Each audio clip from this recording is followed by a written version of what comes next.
In figure, two forces F1 and F2 act on a disk. So ये disk है that turns about its center like a merry-go-round. The forces maintain the indicated angles during the rotation, which is counterclockwise and at constant rate. So ये पहले से ही rotate कर रहा है counterclockwise sense में, और constant rate का मतलब होगा कि ओमेगा जो है वो कांस्टेंट है. ओके, ओमेगा जो है कांस्टेंट है ना. इससे आपकी दिमाग की बत्ती जलनी चाहिए कि अगर ओमेगा जो है वो कांस्टेंट है तो एंगुलर एक्सेलरेशन जो है वो जीरो के बराबर होनी चाहिए, और अगर एंगुलर एक्सेलरेशन जीरो के बराबर है तो नेट टॉर्क जो है वो भी जीरो के बराबर होना चाहिए. ओके, चलिए. The forces maintain the indicated angles during the rotation, which is counterclockwise and at constant rate. However, we are to decrease angle theta of F1 without changing the magnitude of F1. Okay? Theta को आप decrease कर रहे हैं. अब ये पहले से ही rotate कर रहा है विद दीज टू फोर्सेस, और ये इस एंगल पे, ये फोर्स 90 डिग्री पे है, ये फोर्स जो है वो एंगल थीटा पे है, और इनका रिजल्ट है कि ये रोटेशन काउंटर क्लॉकवाइज है at constant rate, omega constant है. अब आप एंगल थीटा को डिक्रीज कर रहे हैं. ओके, एंगल थीटा को डिक्रीज करने के दौरान आप F1 का मैग्नीट्यूड चेंज नहीं कर रहे हैं. F1 का मैग्नीट्यूड चेंज नहीं कर रहे हैं, सिर्फ F1 की डायरेक्शन चेंज कर रहे हैं, और उसमें भी आप थीटा को डिक्रीज कर रहे हैं. आपको बताना है पार्ट ए में, to keep the angular speed constant, to keep the angular speed constant, should we increase, decrease or maintain the magnitude of F2? To keep the angular speed constant, यानी कि ये एंगल जो आप decrease कर रहे हैं उसके वजह से क्या इफेक्ट आएगा, आपको काउंटर चेंज यहां पर करना है ताकि ओमेगा जो है वो कांस्टेंट ही रहे, ओमेगा चेंज नहीं होना चाहिए. यहां पर थीटा को आप डिक्रीज कर रहे हैं, उसके वजह से जो भी कुछ होगा आपको कंपनसेट यहां पर करना है. यहां पर आपको कुछ चेंज करनी है ताकि वो कंपनसेट हो जाए, ताकि ओमेगा जो है वो कांस्टेंट ही रहे. To keep the angular speed constant, should we increase, decrease और maintain the magnitude of F1. सिर्फ इसका मैग्नीट्यूड चेंज करना है. Do forces F1 and F2 tend to rotate the disc clockwise और काउंटर क्लॉकवाइज, वो भी आपको बताना है. ओके, F1 को देख लें. F1 इस पॉइंट पे एक्ट कर रहा है तो ये रेडियल डायरेक्शन बन जाएगी. हमें पता है कि F1 का या किसी भी फोर्स का सिर्फ टेंजेंशियल कंपोनेंट जो है वो टॉर्क प्रोवाइड करता है, और ये F1 का टेंजेंशियल कंपोनेंट होगा F1 sine theta. Radial component यहां से होगा F1 कॉस थीटा, और यहां से tangential component F1 sine theta. Okay, tangent. चलिए, इसमें इस प्रॉब्लम में, इस एक्सरसाइज में मैं ये इक्वेशन यूज कर लूंगा. Torque is equal F(R)Ft. R is distance of point of application of force from the axis of rotation, and Ft is the tangential component of force. Okay, F1 के लिए, F1 इस point पे act कर रहा है तो उसका R जो है वो ये रहा, जो रेडियस ही है, जो डिस्क का रेडियस है. F2 इस पॉइंट पे एक्ट कर रहा है तो उसका R भी यही है, रेडियस. और F2 के बारे में खास बात कि वो टेंजेंशियल डायरेक्शन में पहले से ही है. ओके, वो पहले से ही टेंजेंट, सो उसका टेंजेंशियल कंपोनेंट उसी के बराबर होगा. ओके, नाउ ओमेगा कांस्टेंट है. ओमेगा कांस्टेंट होने का मतलब टॉर्क जो है, नेट टॉर्क जो है वो जीरो के बराबर होगा.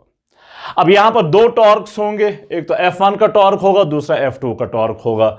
So torque of tau F1 tau 1 must be equal to torque of 2 tau 2, और अपोजिट डायरेक्शन भी होनी चाहिए. जरा पहले वही चेक करते हैं अपोजिट डायरेक्शन में है कि नहीं. मुझे बताइए F2 जो है, F1 जो है यहां पर, या उसका टेंजेंशियल कंपोनेंट आप देख लें, वो कहां घुमाने की कोशिश कर रहा है, ऐसे क्लॉकवाइज कि ऐसे काउंटर क्लॉकवाइज. ये फोर्स इस डायरेक्शन में है तो उसी सेंस में ये रोटेट करने की कोशिश कर लेगा क्लॉकवाइज जो है. और F2 जो है वो इस डायरेक्शन में, तो वो यहां घुमाने की कोशिश करेगा, विच इज काउंटर क्लॉकवाइज. तो डायरेक्शन तो अपोजिट है, डायरेक्शन तो अपोजिट है. लेकिन नेट टॉर्क जीरो होने के लिए सिर्फ ये काफी नहीं है कि डायरेक्शन अपोजिट है, ऑल्दो वो नेसेसरी कंडीशन है, मैग्नीट्यूड्स भी सेम होने चाहिए. मैग्नीट्यूड्स भी सेम होने चाहिए। अब जाके टाउ 1 जो है दैट इज RFT1 या 1T लिखते हैं, 1T। R के बदले में R he, distance of point of application of force from the axis of rotation, R जो रेडियस के बराबर है इस केस में, और F1 का टेंजेंशियल कंपोनेंट जिसके बदले में अभी हम लिखेंगे F1 sin theta is equal tau 2 R, उसका भी R यही है, distance of point of application of force from the axis of rotation, तो उसका R वही है, और उसका टेंजेंशियल कंपोनेंट F2T।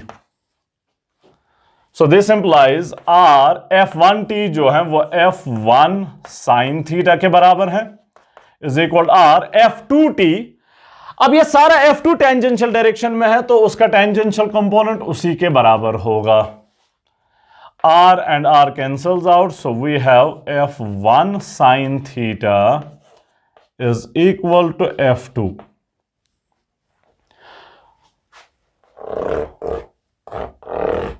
तो टॉर्क कब जीरो होगा, नेट टॉर्क कब जीरो होगा, जब टाउ 1 और टाउ 2 बराबर होंगे, और वो कब बराबर होंगे, जब F1 sin theta is equal to F2, जब F1 sin theta is equal, जब इसका टेंजेंशियल कंपोनेंट इसके बराबर होगा। अब आपसे क्वेश्चन कह रहा है कि आपको थीटा जो है वो डिक्रीज करना है, थीटा को डिक्रीज करना है।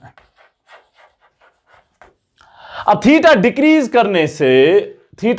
करने से what will happen to the tangential component. Sine of 90 हमें पता है कि 1 के बराबर होता है, और साइन ऑफ 0 जो है वो 0 के बराबर होता है।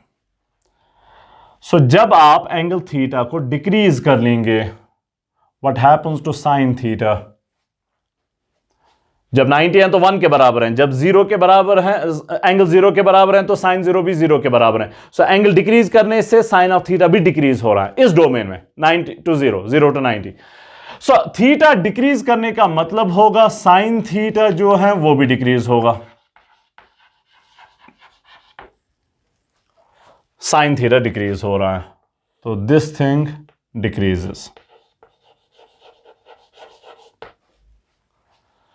अब आपसे क्वेश्चन कह रहा है कि थीटा तो आप डिक्रीज कर रहे हैं, तो उसके वजह से जो भी चेंज होगा, लेकिन आपको किसी और जगह यहां पर इसका मैग्नीट्यूड चेंज करना होगा ताकि ओमेगा जो है वो कांस्टेंट ही रहे।